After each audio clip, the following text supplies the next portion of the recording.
So far, we've talked about Stasis, Void, and Strand. This week, we'll be talking about the last subclass to be updated to the 3.0 system, Arc.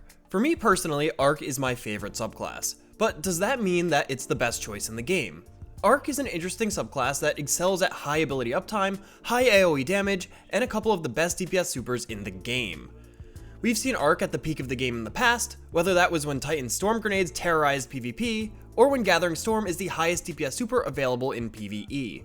But Arc has also fluctuated quite a bit, especially recently with us not having artifact mod support for the subclass since Season of the Deep, which was a year ago at this point. Arc is also highly aggressive with little options for sustain and healing, requiring player mastery to succeed. With a lot of good and a lot of challenges, how does the Arc subclass stack up in 2024? Hey everyone, I'm Rozeki and welcome to my analysis of the Arc subclass in Destiny 2. As always, thanks so much for checking out the video. If you do end up enjoying the video, don't forget to subscribe to the channel and leave a like. 91% of my viewers have yet to subscribe, and you might not even realize you haven't yet. So give that sub button a little tap if you want to see my future videos. We still have Solar to talk about, as well as a secret final video in our mini series here, and you won't want to miss either one of them. But with all the plugging out of the way, it's time to talk about Arc. I already kind of mentioned some of the pros and cons of the subclass, but what is Arc actually about? Arc focuses on high ability uptime and quick reactive gameplay. Arc does best when players are highly aggressive and rewards you by clearing out large groups of enemies or blinding and jolting anything that stays alive. Arc is also a more difficult subclass to master since this aggressive playstyle is at the expense of sustainability. If you don't understand how the components of the Arc kit flow together, it will be difficult to correctly engage enemies and take advantage of the few sustain options hidden in the kit. Fragments on Arc are also very solid, with the majority of them being useful, whether that's to generate ionic traces with Spark of Ions, to have bonus damage resistance while surrounded by enemies with Spark of Resistance, or otherwise. A notable issue with Arc is a heavy reliance on seasonal artifact mods. Like other subclasses, artifact support immediately brings Arc to the top, but without the artifact, it tends to shy away to the back of the pack, which is something that really can't be said for every other subclass, especially like Solar. But to understand how Arc really performs, we need to talk about each class individually. Just like my other State of videos, we're going to start with Hunters. I like to describe myself as the resident Arc Strider, so I might have a little bias here, but I'll try my best to make an objective look at how Arc Striders perform. Arc Striders are highly aggressive, weaving in and out of combat. The core to the Arc Strider kit is the combination blow melee, and the aspects Lethal Current and Flow State. Dodge to activate Lethal Current, then use Combination Blow to kill a target, damaging and jolting all nearby enemies. Combination Blow then refunds your class ability, allowing you to dodge, punch, over and over again. Combination Blow is also the key for Arc Strider Sustain. It grants you a small amount of health upon killing an enemy. Although a powerful combo, it requires players to understand when to engage groups of enemies, when to disengage, how to maintain stacks of Combination Blow for maximum damage, and how to stay alive. There are two exotics that complement this bread and butter Arc Strider combo: Assassin's Cowl and Liar's Handshake. Assassin's Cowl will give additional sustain through bonus healing on melee kills, as well as invisibility for easy disengage. Liar's Handshake, on the other hand, also provides additional healing, along with more damage per punch instead of invisibility. This build in particular is one of the few builds in Destiny that I would consider evergreen. Unless Bungie removes the ability for you to use the infinite punch dodge combo, you will always be able to take advantage of this build. It's great for ad clear, and with the option to use Gathering Storm as your super, you could bring a lot to the table for burst DPS. It's a solid, cohesive build that once mastered can be used in any difficulty or activity. There are some other build options, with Grenades and Arc Staff being the other paths. Grenade builds using Lucky Raspberry or Shinobu's Vow can be fun, and sometimes can work, but are much less consistent than the Combination Blow build. The Arc Staff options are where the tragedy of the Arc Strider lies. Out of the 6 Arc-specific exotics available to Hunters, half of them are exclusively related to the Arc Staff super: Blight Ranger, Riding Flux, and Raiju's Harness. Arc Staff is a roaming ad-clear super with some niche uses in Grandmaster Nightfalls, but it sees little use outside of that, so the excessive number of exotics that interact with it is kind of unfortunate. Also, Blight Ranger and Raiju's Harness are awkward to use, leaving Riding Flux as the only truly viable option for an Arc Staff build. In PvP, Arc Strider is a bit of a sleeper pick. As with the other two classes, Lightning Grenades are great for quick damage or blocking off choke points, and Liar's Handshake is a great exotic for winning melee duels, and the bonus health you get from Liar's kills will help you continue fighting afterwards. Tempest Strike, the third aspect that we haven't talked about yet, is also a nice choice for adding an extra ranged melee option to your kit. It can catch your opponents off guard, making it a fun choice. Speaking of catching players off guard, Blink is a jump ability on Arc Hunter. Just like Void Warlocks, mastering Blink can seriously disorient your opponents, so it might be worth trying if you're interested in that. Both supers are also viable, with Arc Staff being pretty great in 6v6 Crucible modes, and Gathering Storm being a better choice in 3v3 modes, especially since it will have a shorter cooldown than Arc Staff. Next up, we have our Warlocks, the Stormcallers. Stormcallers by far have the best ability regeneration and spam out of the three classes. The focus here is around Ionic Traces. While the other classes can also use traces, Warlocks just print them. Electrostatic Mind is the main mechanism for creating traces, and you'll probably be taking it on every single build. Killing enemies with arc abilities will instantly generate ability energy because of this aspect. Spark of Ions and Spark of Discharge will also create Ionic Traces, so by using your abilities in addition to arc weapons, you should have high uptimes on all of your abilities. Now, I can't talk about Stormcaller without mentioning Fallen Sunstar. This exotic helmet improves the ability regen provided by Ionic Traces, so if you thought you were getting abilities back fast before, this helmet will make that regen even faster. With the amount of grenades and powered melee abilities you could use, Stormcallers could easily clear out adds no problem. But here comes the Warlock curse again. Both supers, Storm Trance and Chaos Reach are underwhelming. Storm Trance is a roaming ad clear super, but honestly, you could do more with just ability spam. That leaves Chaos Reach as the only real viable option outside of specific Storm Trance builds, but those builds are also kind of bad.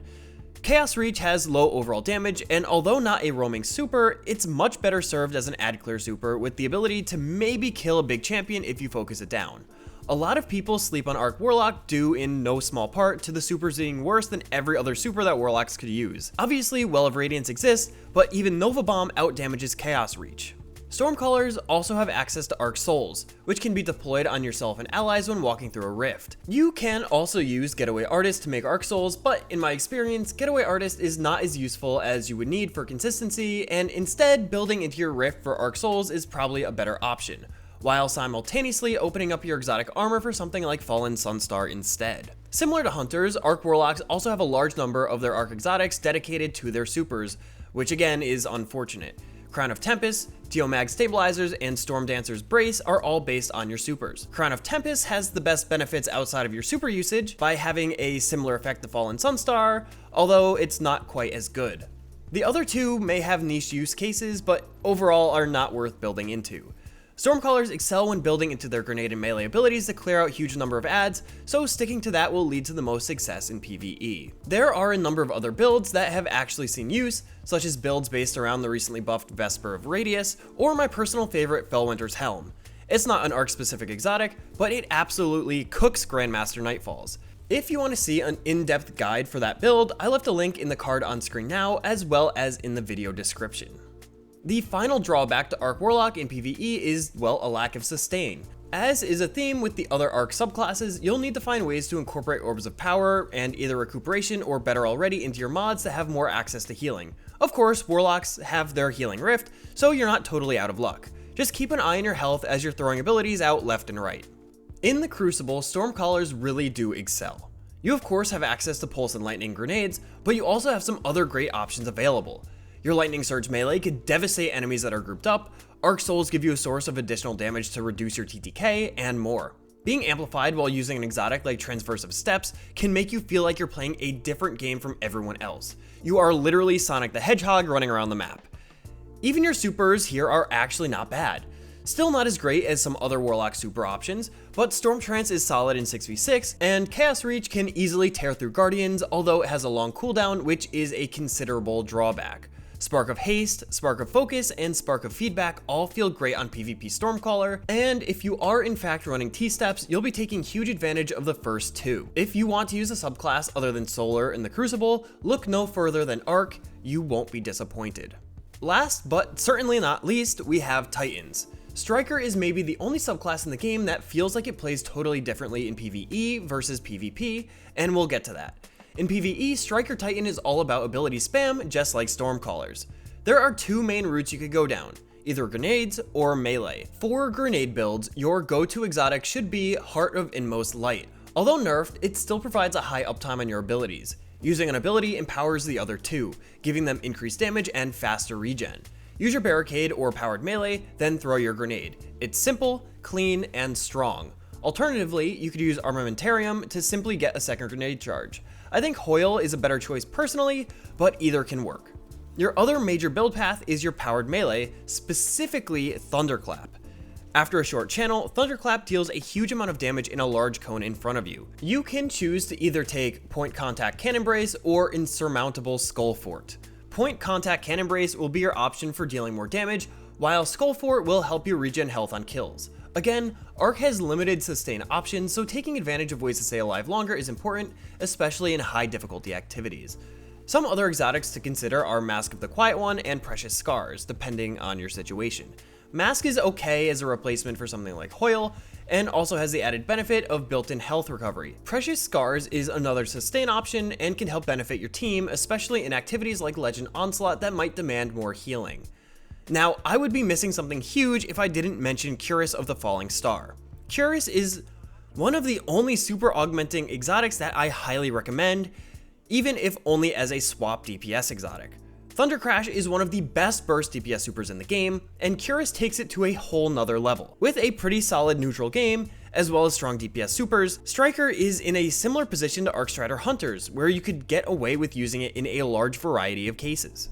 The biggest issue with Striker Titan PvE is that it's kind of more reliant than the other classes on the seasonal artifact. Hunters don't need an artifact mod to make the most out of their punch dodge combo, and Warlocks generate huge numbers of ionic traces by just existing. Although Titans have a handful of exotics that improve ability regeneration, it is not nearly on the same level. Artifact mods like Lightning Strikes Twice really improve the consistency of Arc Titan, and without them, you will have a very noticeable drop in ability uptime. And just like the rest of Arc, you'll have a more difficult time finding easily accessible sustain options, so mastering when to engage versus disengage and learning how to use the healing and sustain you do have access to is key to staying alive. Although, the knockout aspect will be very helpful in granting you healing, so long as you are defeating enemies with melees. Oh, and I know I kind of glossed over Fist of Havoc. Honestly, this super is just not as good as Thunder Crash, and with your abilities, you'll be taking out groups of ads just fine, so a roaming ad clear super just isn't necessary. Striker in PvP is very good, but also plays surprisingly differently from in PvE. While you are focused on ability regen and spam in PvE, you'll be focused instead on rushing enemies headfirst in PvP and slamming into them with your Seismic Strike melee. What makes this all possible is the Juggernaut aspect. By sprinting, you'll gain a strong frontal shield, blocking damage as you rush towards enemies. You could run in without worrying too much about dying, and then meleeing to defeat your opponent. Combined with Knockout, you'll heal any missing health back immediately, and you can continue to run around the map looking for your next target. Just like before, you have access to lightning grenades, and as with other Titan subclasses, your barricade is a powerful defensive tool. For your supers, Fist of Havoc is acceptable, and like other Arc roaming supers, works fine in 6v6. In 3v3 or Trials of Osiris, choosing to use Thunder Crash is a much better option. It could drive-by kill enemies, and it could pop bubbles and wells while deleting anyone standing inside them. Some notable exotic choices here are One-Eyed Mask, Dune Marchers, Peacekeepers, or ACD0 Feedback Fence. Each one provides a unique playstyle, so you could choose whichever exotic fits how you like to play PvP. Now that we've gotten through every class, let's talk recommendations and my final verdict. Hunters, although a majority of your build options are either inconsistent or reliant on Arc Staff, you have access to one of the best evergreen builds on Arc with either Assassin's Cowl or Liar's Handshake. It works in all content in the game, and with mastery over the playstyle, you'll be tearing up Grandmasters in no time. Additionally, Gathering Storm plus Star Eater Scales is one of the highest burst DPS options in Destiny, which can make Arc a no-brainer to use. In PvP, you'll find a lot of success, especially when using Liar's Handshake to easily win melee duels. For Warlocks, you'll be throwing tons of abilities out and devastating the battlefield at the expense of having some of the worst supers in the game. If you are looking for an aggressive subclass that works well in general content, with the chance of being viable in endgame, you might be happy with Stormcaller. But please, don't use your super for boss DPS in a raid or dungeon, it's not worth it. If you're looking for a build, I recommend either the classic Fallen Sunstar build or my Fellwinter's Helm build depending on your playstyle. Stormcaller tears up the Crucible by pairing Arc with Transversive Steps or Necrotic Grips. If you are tired of Solar and don't need a Well of Radiance for capture zones, you'll be happy with Arc. Titans are in a little bit of a different boat than the others, but not too far off. Despite being more reliant on the seasonal artifact for ability regen, you will still be spamming more abilities than your other subclasses. Correctly taking advantage of healing through knockout or your exotic armor will keep you alive, and high ad clear tools like Thunderclap will keep enemies at bay. To best take advantage of your knockout aspect for healing, I would recommend using a Thunderclap based build using point contact cannon brace. In PvP, strikers are a menace that will run you down with their juggernaut shields and delete you with their powered melee. I would recommend trying out Striker in PvP if you haven't already. Overall, if I were to give Arc a rating, I would give it a B+. It is a tough subclass to master, but the payoff is incredible amounts of ad clear, ability uptime, and honestly, it's a ton of fun to play above all else. Hunters and Titans are very well rounded, having the ability to have a good neutral game at the same time as great DPS. Although, without knowing the Arc kit in and out, you might find it challenging to stay alive easily, and without artifact mods, you'll find the subclass is much weaker than it would be with those mods. If you're looking for a super fun, aggressive playstyle, Arc is the perfect subclass for you. So, what do you think? Do you agree with my thoughts on the Arc subclass? If you made it this far, you probably find what I have to say at least a little bit interesting, so don't forget to subscribe to the channel and leave a like. I promise you won't want to miss the upcoming State of Solar video and the secret projects I've got cooking in the background. But I think that's all I've got for now. As always, I've been Rizeki, thanks for watching, and I'll see you next time.